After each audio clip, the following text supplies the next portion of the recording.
I was 18 when this happened. My first time camping alone, and the last time I ever tried it. I picked a small forest just outside my town.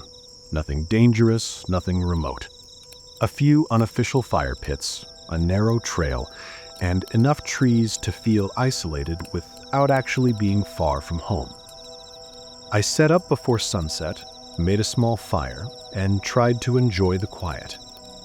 The only thing that felt a little off at first was something small. A cigarette butt, half buried near the fire ring. Old, flattened, dirty. I didn't smoke, and I hadn't seen anyone else out there, but I ignored it. By midnight, the fire had burned down. The woods were pitch black. I crawled into my tent, zipped it up, and tried to sleep. Sometime after 1 a.m., I awoke to the sound that kick-started the whole night. A cough. A low, very human cough coming from directly behind my tent. Not far away, not in the distance, but close. Like someone clearing their throat while standing inches from the fabric. I froze. 10 seconds passed. Then I heard it again. This one sounded closer, like whoever it was had stepped forward. That's when the breathing started. Slow, steady breathing, right next to my head. I didn't move. The tent suddenly felt paper thin, like just turning my body might make whoever was out there realize I was awake.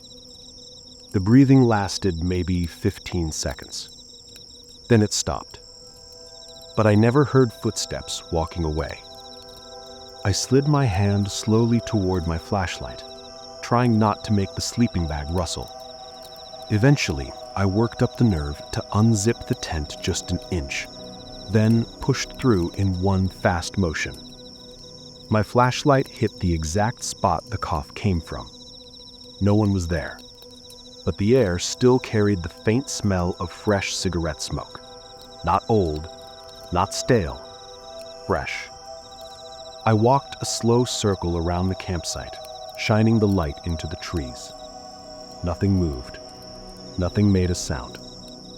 The woods were unnaturally quiet, not even insects. I went back into the tent, but didn't lie down. I sat there, listening.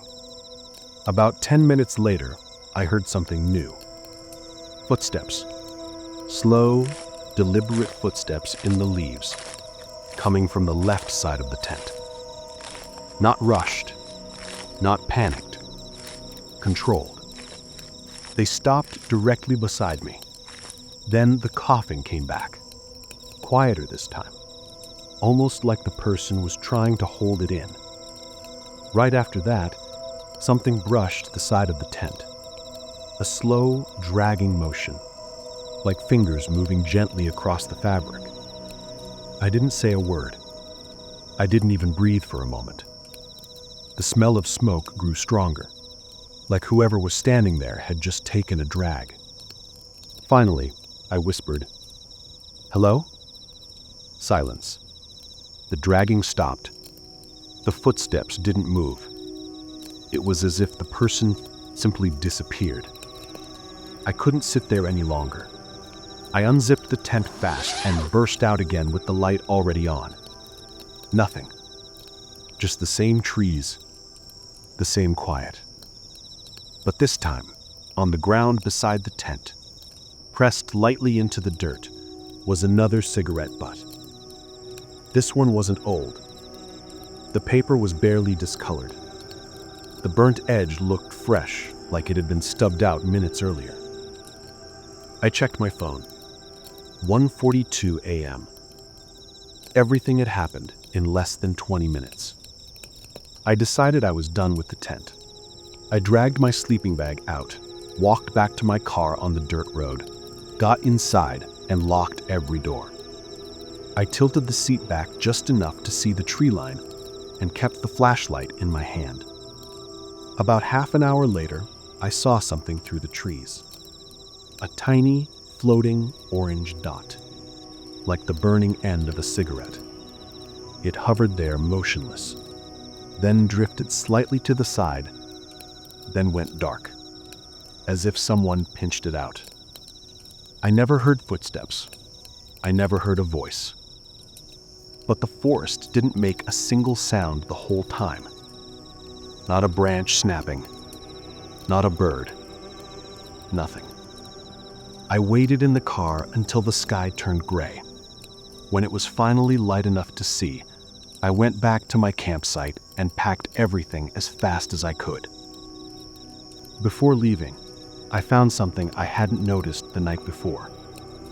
A third cigarette butt, in a straight line with the other two. One near the fire pit, one right beside my tent, and one a little farther back, near the tree line. Like someone had been standing in multiple spots watching me throughout the night. There were no clear footprints. The ground was too mixed up with leaves and old dirt. But the placement was deliberate. I left the forest and didn't look back.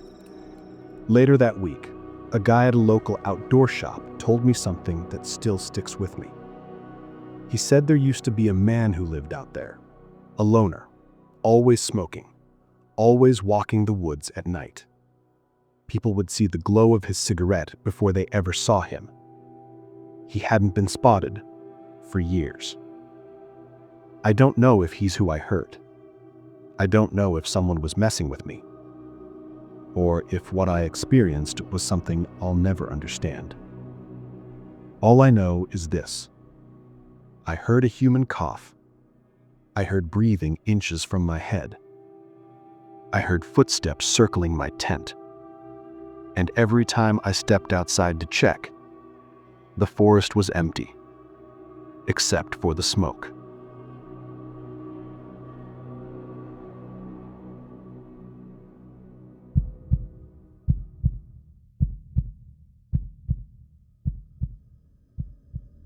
It started with 3 knocks, sharp, evenly spaced, like someone testing the side of our camper with their knuckles.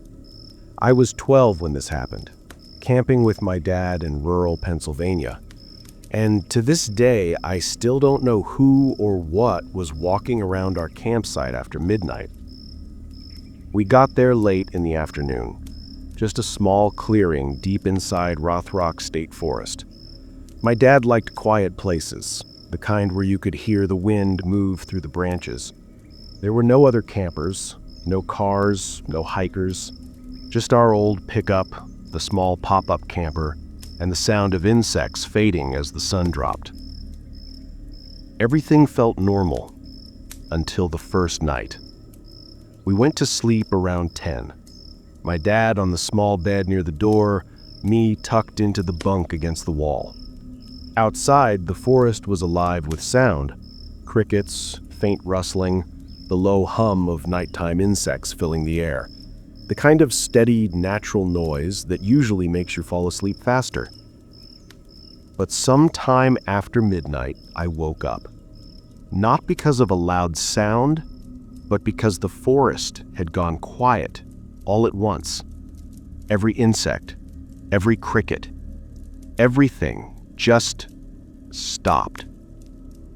The silence felt unnatural, like something had walked into the clearing and the forest was reacting to it. Then it happened. 3 hits, slow, precise, right against the aluminum siding of the camper. My dad sat up instantly. He whispered, "Did you hear that?" Before I could answer, there was another sound. Soft movement, leaves shifting, like footsteps circling the camper. My dad grabbed his flashlight, unzipped the door, and stepped outside. I stayed still, listening. The beam of the flashlight swept across trees, empty fire pit, a narrow dirt trail disappearing into the dark. Nothing moved. No one ran. No animals. Nothing. He walked around the camper once and then came back inside. "Probably the wind," he said. But even at 12, I knew the wind didn't knock 3 times. We tried sleeping again, but every few minutes I heard faint shuffling outside. Not close, not far, just circling. Morning came, and the forest looked normal again. Too normal. No tracks, no broken branches, nothing out of place. Dad brushed it off and said we'd stay one more night. I didn't argue, but something about that forest felt off, like we weren't camping alone. The second night was worse. We went to bed early. Dad left the flashlight by the door this time. The forest fell silent again. The kind of silence that makes your ears ring. Around 12:30, the knocking returned. The same rhythm, the same exact spot on the camper wall. Dad sat up, grabbed the flashlight, and whispered, "Stay here." But before he got to the door, the knocking happened again, this time on the opposite side. 3 hits, slow, measured. He swung the door open and stepped out quickly. I moved to the window and looked out. The flashlight beam cut across the clearing, landing on trees, brush, the fire pit. Nothing. He took a few steps into the woods, scanning between the trunks. That's when I saw something. Not movement, not eyes, just carvings. On the closest tree to our camper, maybe 10 feet away, were several small shapes cut into the bark. And when the light hit them just right, I realized what they were. Open hands, 5 fingers, palm facing outward, carved low on the trunk, almost at my eye level. My dad didn't see them yet. His back was turned. He kept searching the dark. Then from somewhere deeper in the woods, we heard it. Not on the camper this time, but on a tree. Dad turned around fast. His light swept the woods in wide arcs. Again, nothing. He came back inside, locked the door, and told me not to look out the windows anymore. We lay there quietly, waiting, listening. For the rest of the night, the forest stayed dead silent. Not one more knock, not one more footstep. When the sun finally came up, Dad stepped outside. This time, I followed him. That's when we saw them clearly. Not just one tree, not 2. Nearly a dozen trees around our campground had those same hand carvings, each one shaped the same way, each one facing the campsite, like they'd been watching us the whole time. Dad didn't say a word. He just started packing. By the time the gear was in the truck, he finally muttered, "We're leaving, now." I didn't ask questions. I didn't want answers. We drove out of that forest without talking, and we never went back. To this day, I don't know who carved those hands or why they were facing our campsite. All I know is this: those knocks weren't an animal, and whatever was out there knew exactly where we were.